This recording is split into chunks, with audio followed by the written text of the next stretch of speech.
noches a todos, buenas tardes. Agradecer las palabras de Adela, que voy a decir cosas importantes.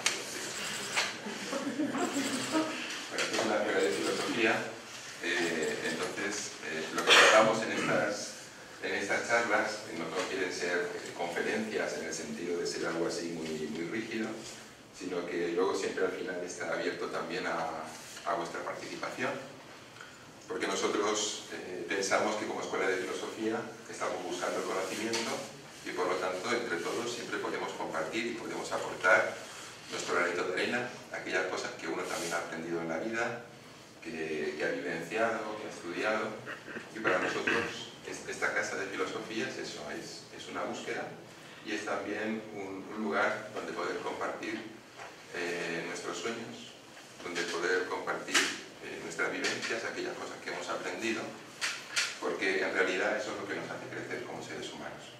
Compartir aquellas cosas que son buenas, que nos dan la vida, que nos hacen ser felices, y eso es lo que queremos compartir también hoy con vosotros. Como decía, estas charlas quieren ser como una especie de recoger elementos que vosotros mismos también habéis traído hoy aquí al venir a esta charla. Y cuando hablamos de una educación filosófica y los valores y ponemos ¿para qué? Es porque justamente hoy en día, si echamos un vistazo al panorama que hay a nivel mundial, nos damos cuenta cómo el mundo, en Oriente y en Occidente, en todos los lados, encontramos que estamos atravesando lo que a nivel histórico podríamos decir una edad media.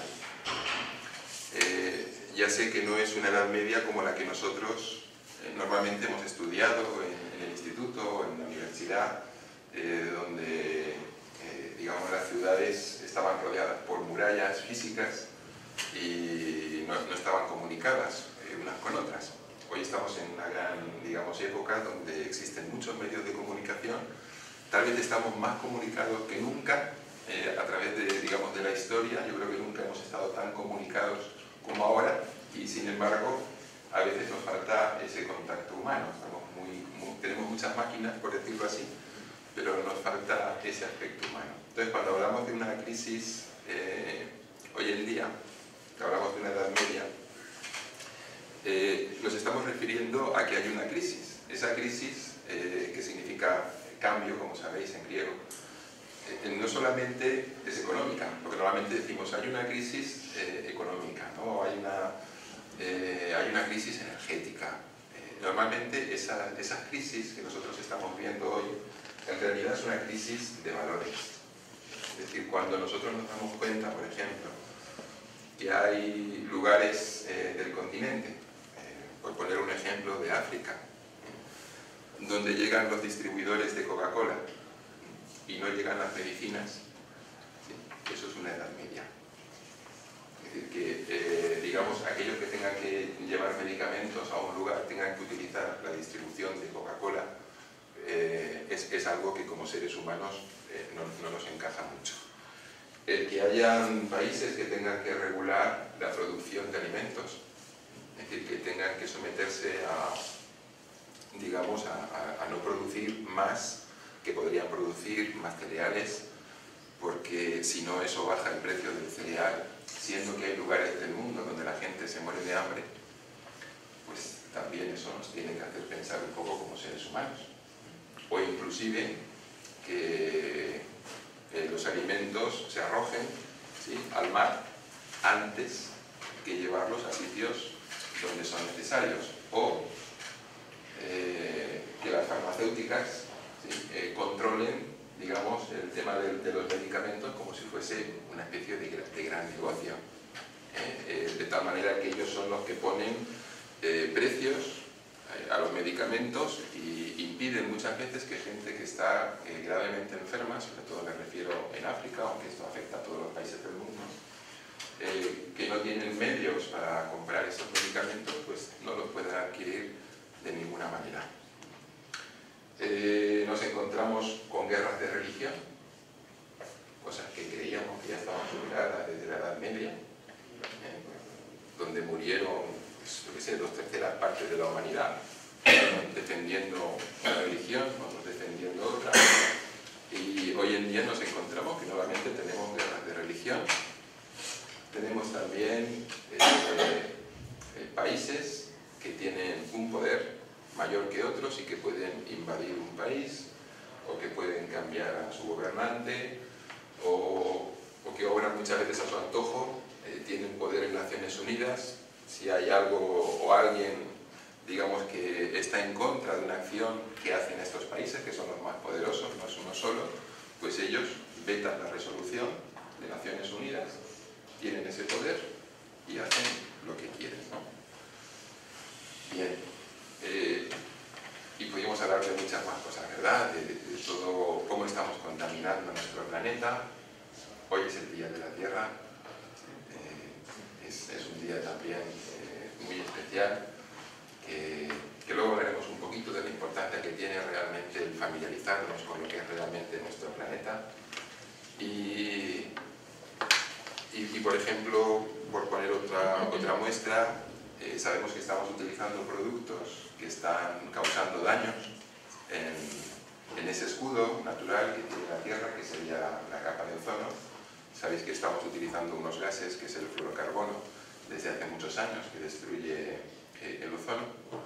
Sin embargo, por motivos económicos, pues hay países ricos que no aprobaron el Tratado de Kioto, y bueno, y que lo aprobarán o dejarán de fabricar estos gases cuando a ellos les parezca.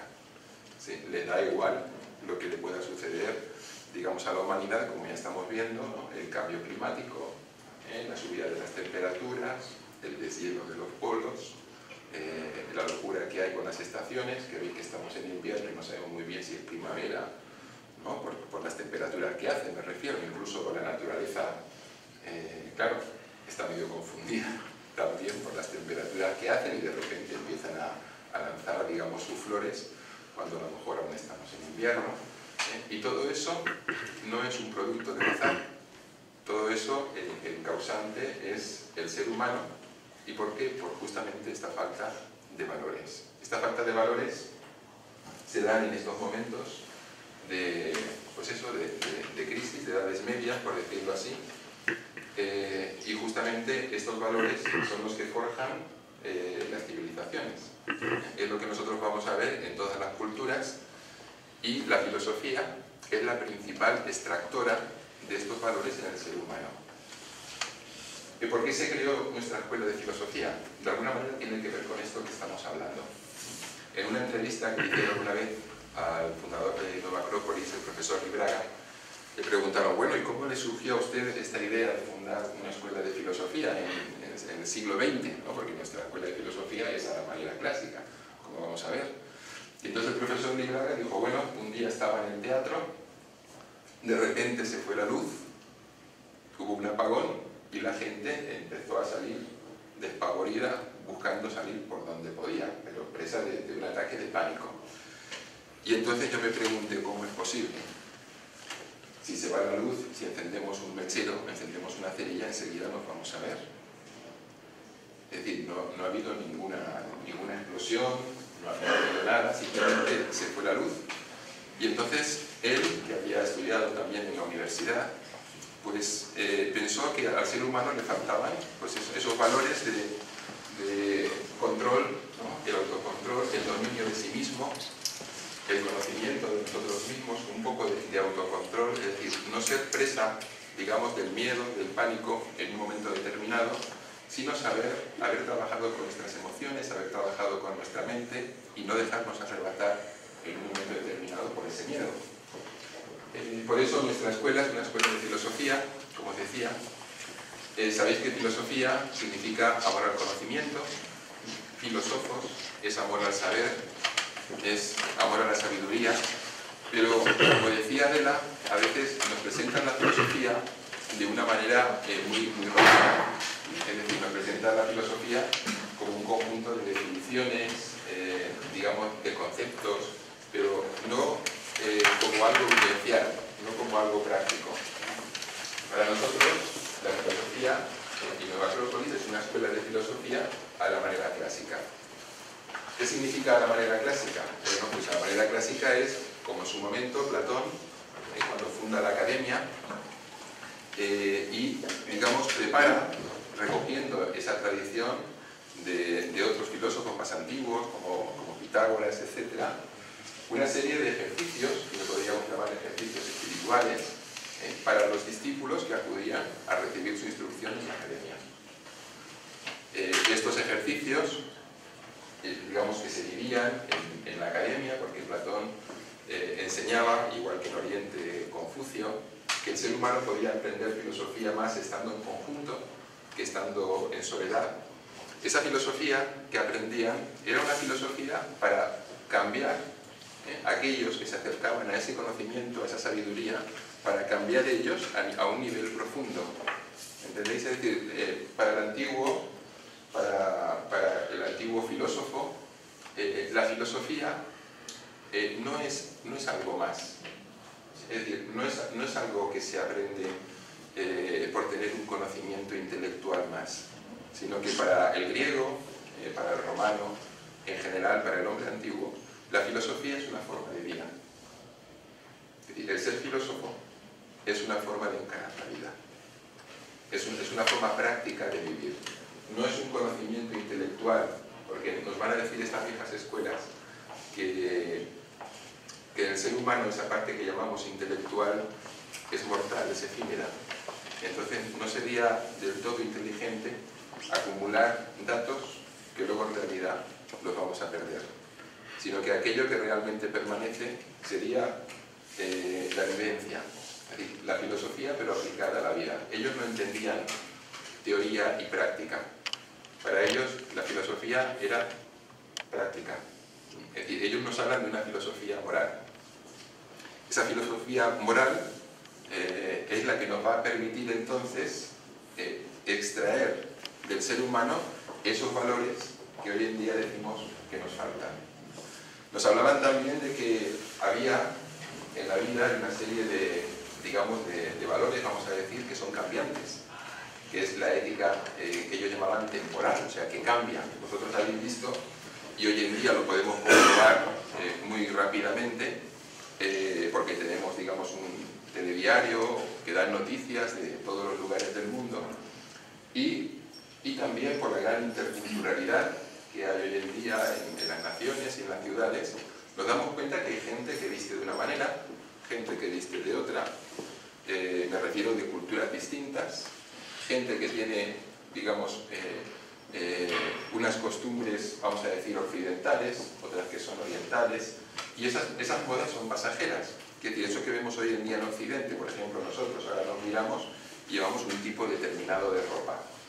Ese tipo, digamos, de vestimenta que llevamos hace, no sé, 100 años era distinta, hace 200 años era distinta, hace 500 era de otro tipo, hace 2000 iban con túnicas, era otra cosa. La forma de comportarse, digamos, en la sociedad, aquellas cosas que nosotros consideramos hoy en día normales dentro de nuestro comportamiento, son normales para nosotros ahora. Es decir, pero si un griego pudiese levantarse y mirar cómo nos comportamos, ¿sí?, habrían cosas que obviamente le llamarían mucho la atención y no las entendería. Igual que a veces nosotros, cuando hablamos de los antiguos, decimos, es que, ¿no?, fíjate qué costumbres tenían estos griegos o estos romanos, hay cosas que nos chocan, pues a ellos también. Entonces, pero más allá de estas cosas que pueden ser, digamos, cambiantes, que no tendrían por lo tanto una trascendencia, no tienen una importancia, sí que también, y es lo que nos interesa, los antiguos nos hablarían de una moral atemporal, que son justamente estos valores de los que estamos hablando. Es decir, nos hablarían de unos valores como los que tenéis puestos en la pared: la justicia, la paciencia, la bondad, el esfuerzo, la lealtad, la amistad.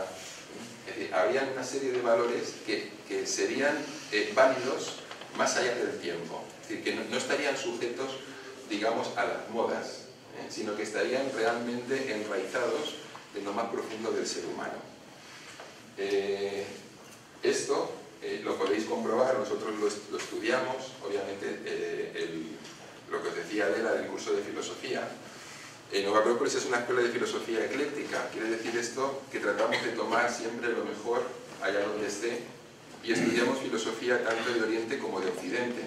Es decir, que igual lo vamos a hacer esto estudiando en Egipto con Tao Te, como lo vamos a poder ver en Confucio, cuando nos habla del hombre Hu, que sería ese hombre que tiene, digamos, esos valores, esa formación, esa integridad de la que estamos hablando. Nova Acrópolis es una escuela de filosofía, de cultura y de voluntariado. Aparte de la filosofía, tenemos un elemento muy importante que es la cultura. Vosotros sabéis que el ser humano, por lo menos así nos lo dicen también los paleontólogos y aquellos los antropólogos que estudian nuestro comportamiento, el ser humano es el único capaz de transmitir, digamos, una cultura. Capaz de transmitir una cultura. El resto de seres vivos, en especial, digamos, los animales, sabéis que de manera genética ellos transmiten una serie de información a sus descendientes que les permiten la supervivencia dentro del ecosistema en el cual estamos todos. Es decir, por poner un ejemplo,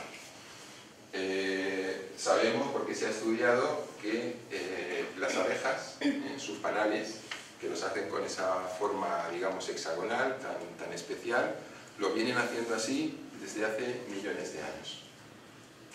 Sabemos también que las arañas que tejen, digamos, esas telas tan resistentes, las vienen tejiendo así desde millones de años. ¿Qué es lo que ocurre? Que si nosotros cogemos y cortamos una tela de araña, ¿sí? La araña no es capaz de remendar esa tela. Tiene que construir una nueva. Tiene que dejar esa y construir otra.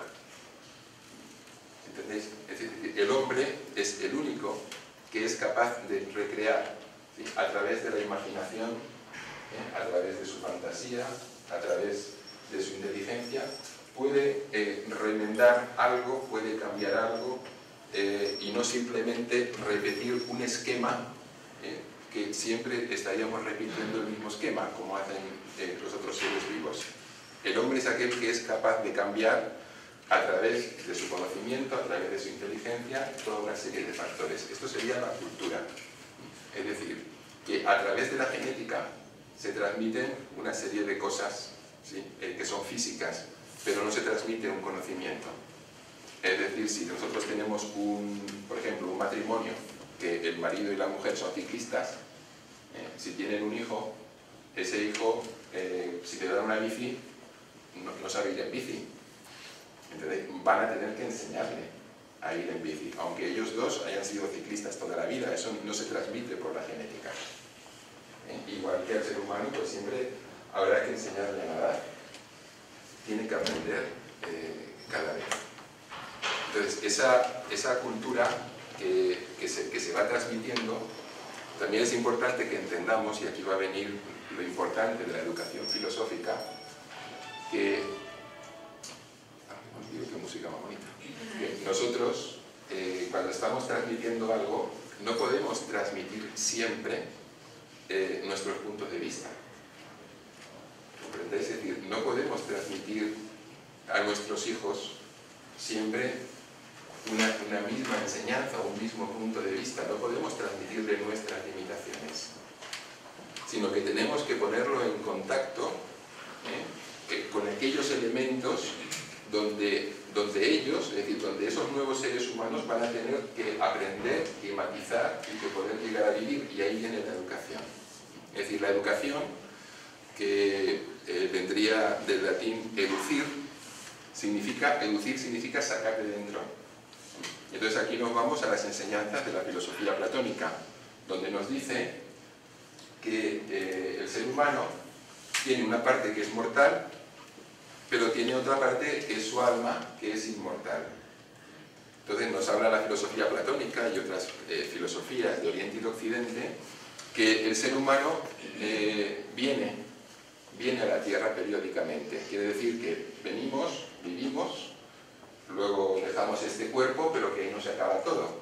Es la doctrina reencarnación, que a veces no se interpreta del todo bien porque se escuchan cosas que exactamente no es lo que enseña esta doctrina. Quiero decir que hay a veces alteraciones y nos dicen que si un ser humano puede reencarnar luego, yo qué sé, en un caballo o en un perro o algo por el estilo. Entendamos que los seres humanos, según estas viejas enseñanzas, siempre encarnarían como seres humanos, como hombres o como mujeres, pero siempre como seres humanos. Entonces nos decía Platón, y esta antigua filosofía, que justamente esa alma inmortal del ser humano viene ya con una serie de cosas que a través de estas vidas que hemos dicho hemos ido aprendiendo. Entonces eso está en nuestra alma, ya venimos con ello aprendido. De ahí que veamos que hay personas que tienen, o niños, que tienen mucha facilidad, pues yo que sé, a la hora de la pintura, o de la música, o de las matemáticas, o de otras artes. O también vemos entre nosotros, ¿verdad?, que hay algunos que tienen unas capacidades más desarrolladas que otras, y esto viene porque lo hemos trabajado. Algunos hemos trabajado más unos aspectos y otros han trabajado más otro tipo de aspectos, y esto es, digamos, como una universidad, donde cada vida sería como una especie, digamos, de curso donde venimos a tratar de aprender. Y para los antiguos griegos, aprender era vivir aquello que la filosofía nos podía enseñar, es decir, aquellos valores que nos transmitían, poder llegar a vivirlos. Entonces, como decía, la educación era extraer, por eso la pedagogía era realmente un arte, el más difícil de todos, porque había que extraer de dentro, digamos, de ese niño o de ese adolescente, ir extrayendo aquellas cosas buenas, extrayendo las cosas buenas que había aprendido, que ya estaban en su interior. Eso era la educación, o sea, educir buscando la virtud, siempre buscando aquella virtud o aquellas virtudes que estaban en ese ser humano. Para aquellos que habéis leído Las Repúblicas de Platón, que también la estudiamos nosotros porque es un libro fundamental, el título original sería la política, es decir, el arte de conducir una ciudad. Ahí Platón nos habla de un ideal educativo que es a través de la gimnasia y de la música. A veces cuando se habla de la gimnasia se piensa que solamente es ejercicios gimnásticos, como los que nosotros podemos hacer si vamos a un gimnasio y nos ponemos allí, digamos, con las máquinas, o nos ponemos a correr, etc. Cuando Platón habla de la gimnasia, fijaros que el término griego gimnos significa desnudo. Alejandro, cuando estuvo en la India y habló con los místicos hindúes, conversó con ellos, les llamaban los gimnósofos, es decir, los sabios desnudos, en el sentido no solamente físico, sino que también estaban como limpios interiormente, descontaminados, y esto es lo que buscaban también la educación platónica, es decir, una descontaminación del ser humano. Y en ese sentido, la música y la gimnasia conformaban un ser humano completo. Por un lado, la música, lo que era, digamos, el cuerpo físico, el aspecto mental, etc. Y la música también, sabéis que la música no solamente es la música del sonido, que nosotros hablamos, cuando hablamos de la música nos referimos solamente al sonido. Para los griegos eran todo lo relativo a las musas, es decir, la pintura, la escultura, el teatro, porque el teatro era una forma de aprendizaje, también era lo que se conocía como el teatro mistérico. El teatro no era para los griegos un entretenimiento, sino que era una forma de aprendizaje. Estaba la astronomía, la poesía, es decir, que el contacto del ser humano con las distintas artes, con las distintas ciencias, todo eso iban a conformar, digamos, un ser humano integral. Y ahí iban a aparecer esos valores que estamos hablando a través de una formación filosófica. Si vosotros leéis, por ejemplo, autores como puede ser Plutarco, os vais a dar cuenta, hay unos libros que se llaman Moralia. A través de estos textos de Moralia, esa capacidad que tenía este hombre de la antigüedad de poder comunicar, de poder conectar una serie, digamos, de experiencias. A veces nosotros, cuando perdemos un ser querido, o tenemos algún familiar o algún amigo que ha perdido un ser querido, no sabemos muy bien qué hablar, no sabemos muy bien qué decir, ¿no? Supongo que nos ha pasado a todos, ¿verdad?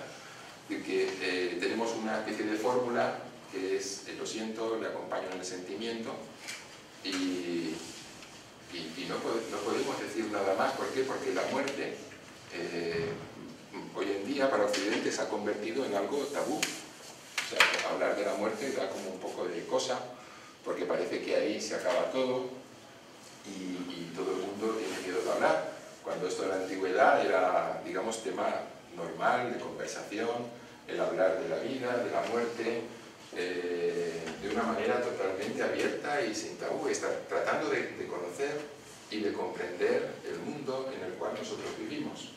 Entonces os decía, porque al que le interese hay una carta de Plutarco a un amigo suyo que ha perdido un hijo, que le escribe después de pasado un tiempo, que se llama Carta de Consolación a Apolonio, y entonces ahí uno de alguna manera se pone en contacto con esta sensibilidad que tenían los antiguos de realmente poder transmitir conocimientos, de poder transmitir valores.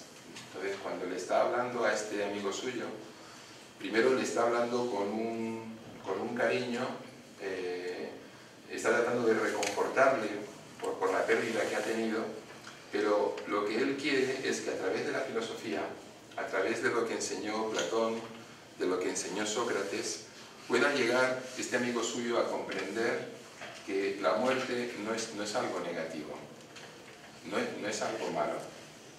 Entonces es bonito ver cómo se lo explica. ¿Sí? Lo bonito es ver cómo desarrolla esa conversación, esa carta, cómo le explica las distintas posibilidades de aquello que puede pasar después de la muerte. Y le pone lo que decía Sócrates, ¿no? Dice, Sócrates decía que bueno, hay distintas posibilidades de lo que le puede pasar a un ser humano después de la muerte. Muy variadas, ¿no? Que sea como una especie de sueño, que sea como un viaje muy largo, o que la muerte signifique el final de algo.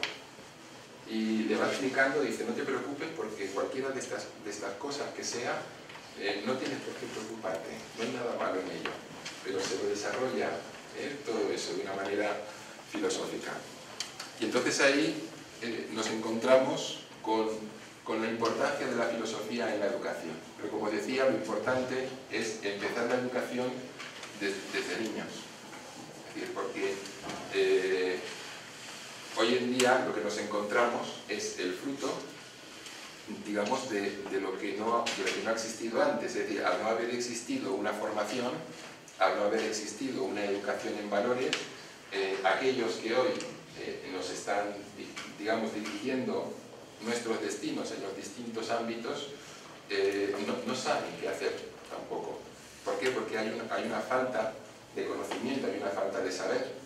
Entonces, sí, tienen un poder, pero ese poder lo tienen, pero no saben cómo utilizarlo. O si lo utilizan a veces de una manera inadecuada, como vemos todos los días, buscando a veces un beneficio personal y no pensando en que en realidad ese poder se les dio para ayudar a otros seres humanos.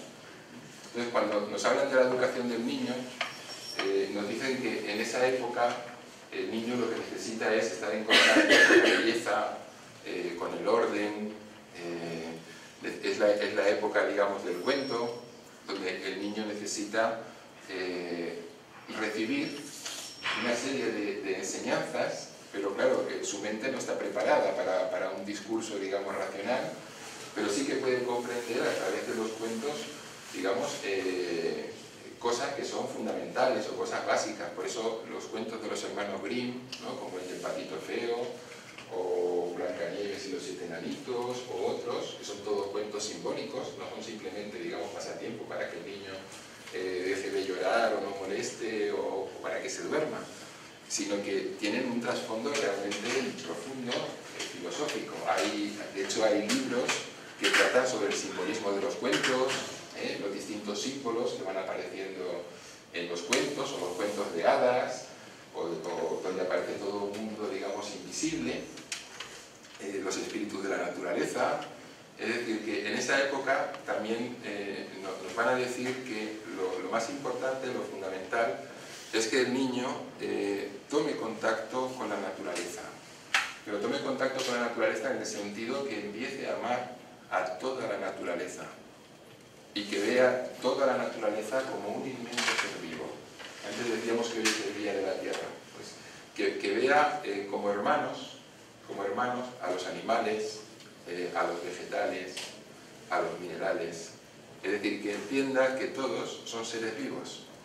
Porque hoy en día sabemos que las piedras son seres vivos también. Y que igual que por dentro nuestro la sangre recorre las arterias, recorre las venas, sabemos que un mineral también es recorrido por dentro por una serie de energías que lo están recorriendo constantemente. Tienen su forma de vida, obviamente es distinta a la nuestra, distinta a un vegetal o distinta a un animal, pero es su forma de vida. Y sabemos que los vegetales obviamente también son seres vivos como los animales. ¿Cómo educar a los niños en ese sentido? Pues nos dicen que el niño tiene que aprender a plantar un árbol, a cuidar una planta, que se dé cuenta que eso no está ahí por casualidad, sino que eso también nace como él nació, que eso si se cuida crece, que ese árbol o esa planta tiene sus padres, de donde vinieron las semillas de las cuales ha nacido ese árbol o esa planta, y que cuando ese árbol crece, o esa planta crece, tiene también sus hijos, y puede dar lugar a otros árboles y a otras plantas. Entonces el niño se da cuenta que el árbol es como él, que los animales son como él. Es decir, que son seres vivos que merecen un respeto, porque aquí encontraríamos ya la clave de todo. Es decir, el profundo respeto que existía en la antigüedad hacia toda la naturaleza. Obviamente, profundo respeto por la educación que habían recibido, donde aprendían a valorar a todos los seres vivos, y todos los seres vivos es de todo el planeta. Entonces el niño se familiariza con esa naturaleza y aprende a amarla, y por lo tanto aprende a amar también a sus semejantes. Porque a veces nosotros en la educación de los niños, a veces los padres exigen mucho las notas, ¿no? Que traigan, a ver, tráeme las notas, ¿qué has sacado en esto? ¿O qué has sacado en lo otro? ¿Has aprobado? ¿Has suspendido? ¿Sí? O sea, se fijan más en el resultado, vamos a decir, numérico, que en cómo se está comportando ese niño. Es decir, ¿qué carácter tiene ese niño? ¿Cómo se comporta con los demás? ¿Es afable? ¿Es servicial? ¿Es rencoroso? ¿Es cariñoso?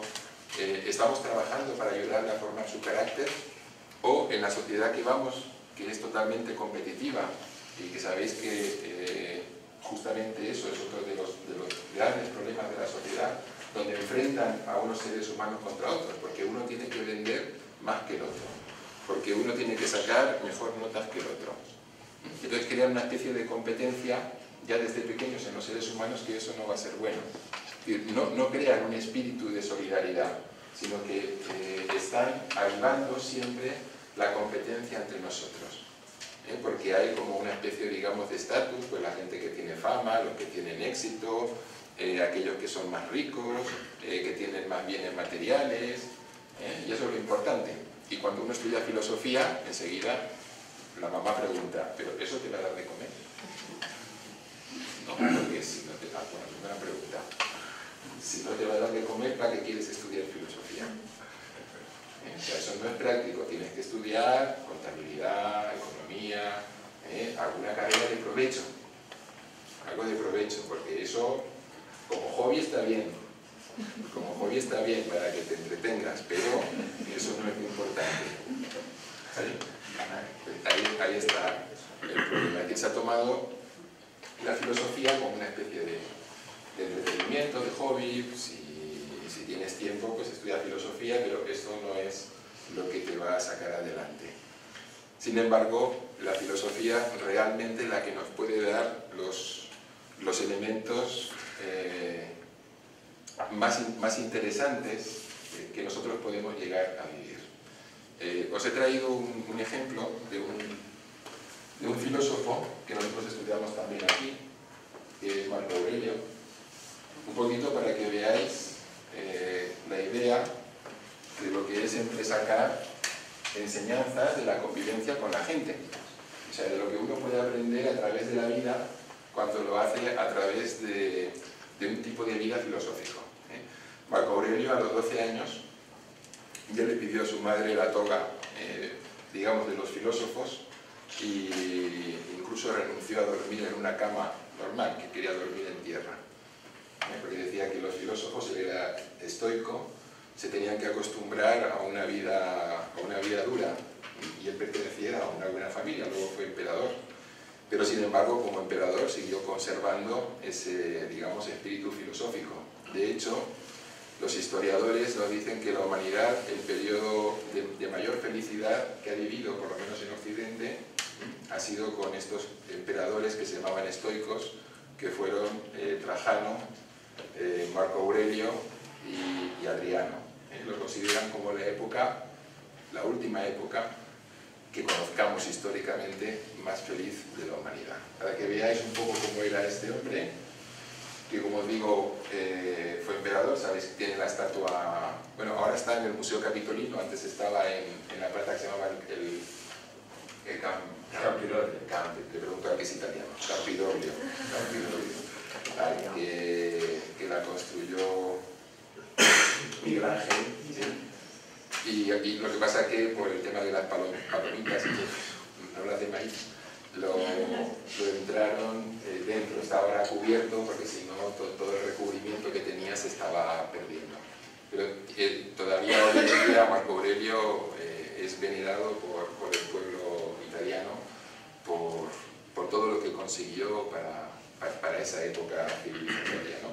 Entonces fijaros, si nosotros pudiéramos llegar a vivir así, digamos, la vida, porque esto que os voy a leer, que se llaman meditaciones o pensamientos de Marco Aurelio, en realidad no solamente lo practicaba él, sino que esto era una costumbre, a partir de determinado momento en la historia de la antigüedad, se pone de moda una cosa que tiene un nombre muy raro en griego, os lo digo, pero se os va a olvidar, no sé si a mí, yo me acordaré, se llama hipomnema, os podéis olvidar ya, no pasa nada, pero es una especie de libreta que llevaban consigo y entonces iban anotando ahí sus meditaciones, las cosas importantes que habían vivido durante el día, ¿sí? Esto fue, en un momento determinado surge, y bueno, ya se instala en la sociedad grecorromana de su tiempo, es decir, llevar una libretita, ¿sí?, para ir anotando,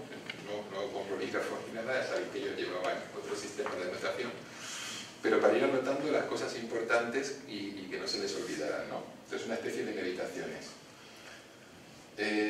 Fijaros las cosas que aprendió Marco Aurelio, no lo voy a leer todo, porque el primer libro, es decir, las primeras hojas, son todo cosas que él aprendió de su familia y de sus amigos.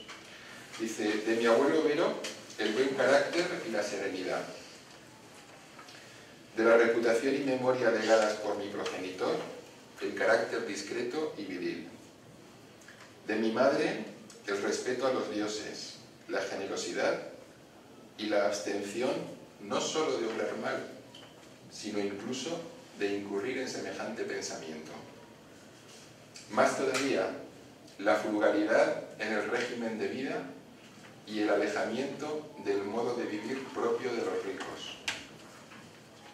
De Sexto, era un amigo suyo, la benevolencia, el ejemplo de una casa gobernada patriarcalmente, el proyecto de vivir conforme a la naturaleza, la dignidad sin afectación, atender a los amigos con solicitud, la tolerancia con los ignorantes o con los que opinan sin reflexionar, la armonía con todos, de manera que su trato era más agradable que cualquier adulación. De frontón, el haberme detenido a pensar cómo es la envidia, la astucia y la hipocresía propia del tirano. De Alejandro el Platónico, el no decir a alguien muchas veces y sin necesidad, o escribirle por carta, estoy ocupado. Eso que no tenía WhatsApp ni nada de eso. Estoy ocupado, no puedo atender. O sea que aprendió a no decir a sus amigos, estoy ocupado. Y no rechazar de este modo sistemáticamente las obligaciones que imponen las relaciones sociales, pretextando excesivas ocupaciones. De Cátulo, el no dar poca importancia a la queja de un amigo, aunque casualmente fuera infundada, sino intentar consolidar la relación habitual. De Máximo, el dominio de sí mismo, y no dejarse arrastrar por nada. El buen ánimo en todas las circunstancias, y especialmente en las enfermedades. La moderación de carácter, dulce y a la vez grave. La ejecución sin refunfuñar de las tareas propuestas. La confianza de todos en él, porque sus palabras respondían a sus pensamientos. Y así sigue, hojas. Bueno. O sea, y ahí nos da una clave también muy importante, porque aquello que él observaba era también un ejemplo. Y que es algo muy importante, porque hoy en día nosotros vemos gente también que dice cosas muy bonitas, ¿sí? Pero que luego no las lleva a la práctica. Entonces, la forma de enseñar siempre que ha sido válida en todos los tiempos ha sido el ejemplo. No tanto lo que yo digo, porque esto justamente fue un problema a partir del nacimiento de la democracia ateniense con Pericles, cuando, digamos, la gente de las familias más importantes de Atenas querían todos gobernar y entonces pagaban los servicios o las enseñanzas de alguien que les enseñara retórica. La retórica es el arte de engañar, de marear a la gente, pero bien, o sea, sabiendo hablar muy bien, diciendo amablemente, así como los políticos. Bueno, yo no quería decirlo, ¿sí? Pero luego, a la hora de la verdad, que hablaban muy bien, pero luego lo que pasaba, ¿no? Tenían ahí, y ¿qué hacían? No sabían qué hacer. Bueno, entonces, como decíamos, estamos hablando de la educación. Después de esa edad infantil, cuando pasamos a la adolescencia y a la juventud, nos dicen estos filósofos platónicos que el ser humano debería, ese contacto con la naturaleza, ser algo mucho más vivo. Es decir, que es la época, digamos, de la aventura. La aventura significa, pues eso, subir montañas, bucear, digamos, en los ríos o en los mares, estar en ese contacto que nosotros conocemos, que a lo mejor hemos vivido cuando éramos jóvenes, con la naturaleza de una manera mucho más cercana, que tiene sus riesgos, ¿verdad? Porque puede decir, bueno, pero eso es peligroso, pueden haber accidentes. Bueno, sí, pero también es peligroso estar a lo mejor todo el día delante de un ordenador, ¿no? O también es peligroso estar todo el día con un videojuego, eso también es bastante peligroso. Peligroso me refiero por la repercusión que puede tener. Entonces nos decían que el ser humano necesita un poco de gloria, y necesita también escribir una línea en la historia, es decir, que seamos capaces de poder hacer algo por nosotros mismos, que tengamos también la capacidad de desarrollar el valor, porque el valor es muy importante. Es decir, cuando a alguien decimos que es joven, más allá de la edad, decimos que es una persona valiente. Valiente significa que está dispuesta a enfrentar las cosas y que no tiene temor, no solamente las cosas, digamos, físicas, sino cualquier cosa que se le pueda presentar. Recordaba, leyendo justamente sobre esto del valor, aquel momento histórico con Leónidas, no sé si lo conocéis, el rey de Esparta. Habréis visto a lo mejor la película de los 300, ¿sí? Y entonces, en una ocasión, justamente cuando iba a esa guerra Leónidas, alguien le dice, 300 guerreros son pocos para 1 millón de persas que eran. Y entonces Leónidas le dice, incluso con todos los guerreros de la Hélade, seríamos pocos comparados con ese 1 millón de persas. Pero si te refieres al valor, somos suficientes. Es distinto. Una cosa era el número. El número estaba muy por debajo, pero en cuanto a valor, él pensaba que no. Recordad la fama que tenían los espartanos, que cuando algún pueblo les pedía ayuda militar porque estaban en alguna guerra con otro pueblo, les mandaban un guerrero. Era anécdota, necesitamos que nos envíen ayuda, les mandaban un guerrero. Tenéis bastante. ¿Y eso era cierto? Sí, ¿verdad? Sí, sí. Esto era... Claro, decían, ¿para qué más? 2 sería excesivo. Con 1 es suficiente. Entonces, nos dicen también que justamente esta época es propicia para visitar, digamos, hoy en día lo que nosotros diríamos los museos, es decir, conocer lo que hicieron nuestros antepasados, que a veces no dedicamos ese tiempo a conocer la historia, ¿no? O sea, que han hecho aquellos que nos han precedido en el tiempo, que nos han dejado, y eso es muy importante porque es nuestra memoria histórica de lo que la humanidad ha ido haciendo a través del tiempo. Y nos dicen fundamentalmente que el ser humano, dentro de esos valores que estamos hablando, el más importante es la solidaridad. Es decir, que cuando ya ha alcanzado ese joven, ha alcanzado ya la madurez y se dedica a ese servicio justamente al Estado, a su patria, a su ciudad, a la polis, a lo que como le queramos llamar, según el momento histórico, lo importante era la capacidad que tenía de ser solidario con el resto de ciudadanos, es decir, del servicio que podía prestar a los demás. Y nos dice Platón que es mucho más feliz aquel que dedica su vida al servicio de los demás que aquel que dedica su vida solamente a sí mismo. El que dedica su vida solamente a sí mismo, en ese egoísmo que le caracteriza, va a ser sumamente infeliz. Porque podrá conseguir muchas cosas materiales, pero eso no le va a dar la felicidad. Sin embargo, otros filósofos también, como Epicuro, nos dicen que justamente el ser humano, la riqueza, es conformarse con lo que tiene. Dice, porque alguien puede ser muy rico y sin embargo ser también infeliz. Y nos hablaban de la austeridad, nos hablaban justamente del compartir, que es lo que nosotros estamos tratando de hacer con el voluntariado.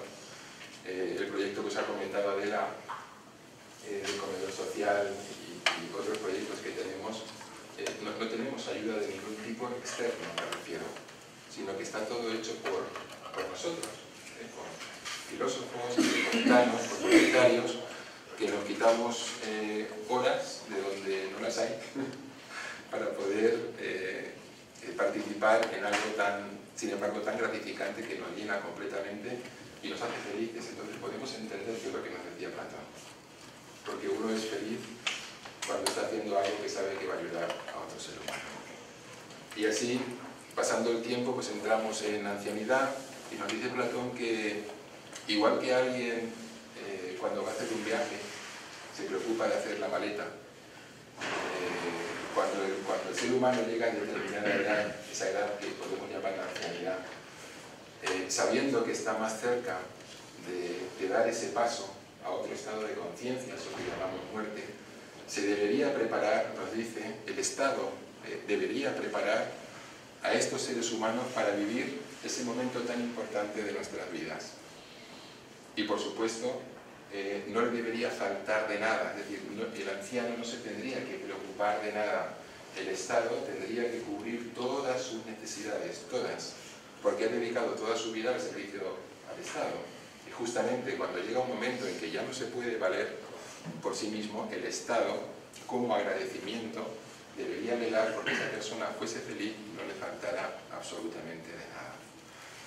Y llegados a esto, pues para ir concluyendo, deciros que nosotros como escuela de filosofía todos los años hacemos un congreso del Día Mundial de la Filosofía, siempre en noviembre, que es cuando se celebra, y siempre recalcamos el mensaje de la directora de UNESCO cuando habla de la importancia de la filosofía a la hora de establecer puntos de encuentro entre los seres humanos.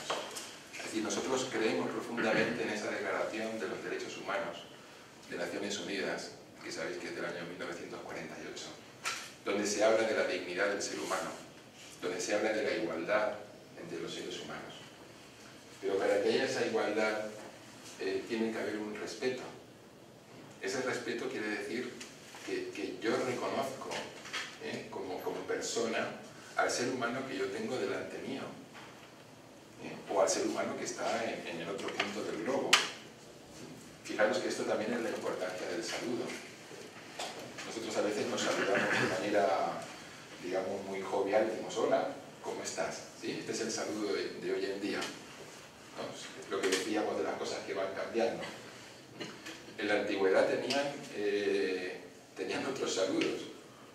Por ejemplo, estaba recordando ahora el saludo que tenían los incas, que cuando se encontraba un inca con otro, le decía algo así como, en quechua, en castellano, le decía: no seas mentiroso, no seas adúltero, no seas ladrón. Esto era como los buenos días. Buenos días, buenas tardes, buenas noches. Era el equivalente. No seas mentiroso, no seas adúltero, no seas ladrón. ¿Sí? Bueno, pues construyeron una civilización. Los españoles, cuando llegaron allí, una de las cosas que se asombraron es que no tenían puertas como las que teníamos nosotros en aquel tiempo en España, todas con 20 cerrojos, con cancelas por todos lados. Ellos, las puertas estaban abiertas completamente de casa, no tenían miedo a que les robaran nada. Tenían grandes almacenes con ropa, con cereales y otras muchas cosas.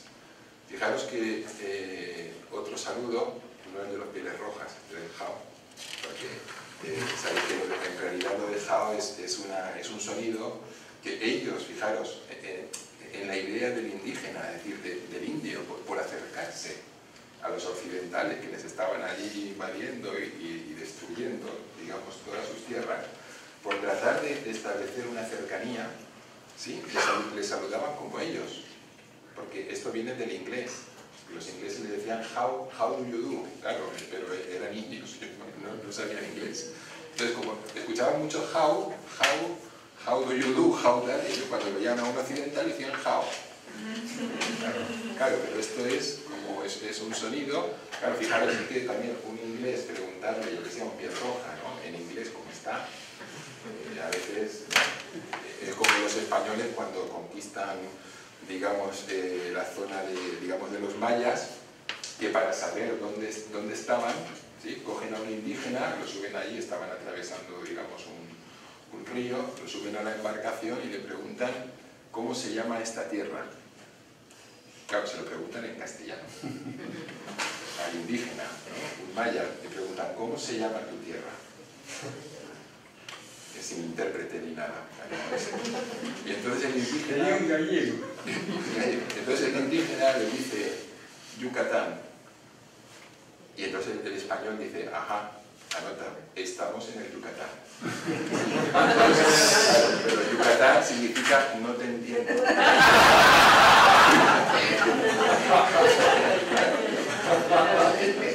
Esa es una cosa de la historia, pero para que la es la península de Yucatán.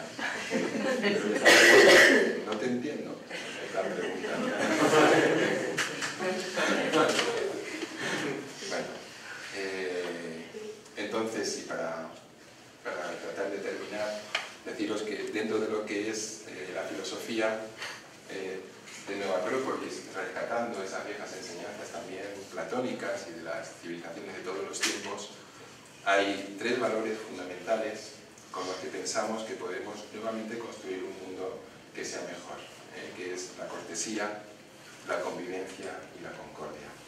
Es decir, la cortesía, que como sabéis viene de la palabra corte, porque habían ciertos, por decirlo así, morales que se trataban de respetar para que hubiera una armonía. Y la cortesía es también evitar, digamos, la humillación de otras personas. Recuerdo una anécdota que leí de Alfonso XIII, el rey de España, que en una ocasión invita a Madrid, a la corte, a cenar a un ciudadano que por determinados méritos que había hecho, pues quiere que cene esa noche con ellos, con la corte, con el rey. Y claro, este buen hombre, este ciudadano, que no conocía obviamente el protocolo de la corte, se sienta en la mesa a cenar y delante suyo había un jarrón o un recipiente con agua, pero que era para lavarse las manos. Entonces este hombre se sienta y coge de ese recipiente y bebe agua. Cuando la gente de la corte lo ve, lo mira así con cierto desprecio, ¿no? Diciendo inculto. Sin embargo, el rey, que lo ve, coge el recipiente que estaba cerca suyo y bebe del agua. Automáticamente los cortesanos que lo ven hacen lo mismo. Qué buen ejemplo. Es decir, nos están enseñando que es más importante no humillar a un ser humano que respetar un protocolo que alguien desconoce. ¿Sí? Eso es la cortesía. ¿Y qué es la convivencia? Pues respetar lo que hace otro ser humano. Recuerdo que nuestra directora internacional, la profesora Delia Guzmán, nos decía: la convivencia es entender que cada uno pues, tiene una manera de ser. Es como un conjunto, vamos a decir, de músicos. Ella, como una pianista, le gusta la música. Siempre nos pone muchos ejemplos musicales. Dice, la convivencia es como que uno toca el trombón y lo hace muy bien. Otro toca la trompeta, lo hace muy bien. Otro el tambor, muy bien. Y cada uno respeta al otro, ¿no? Y uno está con la trompeta, otro con la guitarra, otro con el tambor. Y se respetan. Eso es la convivencia. Aprender a respetarse, aunque cada uno esté interpretando cosas distintas. Y luego la concordia. La concordia sería la cumbre de todo eso. Es decir, cuando ya esos instrumentos pueden todos tocar al unísono, de una manera sincronizada, cada uno en su momento, e interpretar una maravillosa sinfonía. Esa es la capacidad que podemos tener nosotros como filósofos. El poder, cada uno, en base a esos valores que tenemos, en base a esas virtudes que podemos desarrollar a través de la filosofía, poder juntos, de una manera solidaria, de una manera armónica, porque la armonía es esa ley universal que junta a todos los seres, que junta a todas las cosas, y eso que está impregnado de mucho amor y de mucha belleza, con eso y con nuestro esfuerzo, poder plasmar un mundo que sea más bello y que sea más bueno y mejor que este. Entre todos lo podemos hacer, pero cada uno de nosotros tiene que estar dispuesto a poner su voluntad y poner su granito de arena. Nosotros os ofrecemos este espacio filosófico para que lo podamos compartir y podamos juntos pues, plasmar muchos proyectos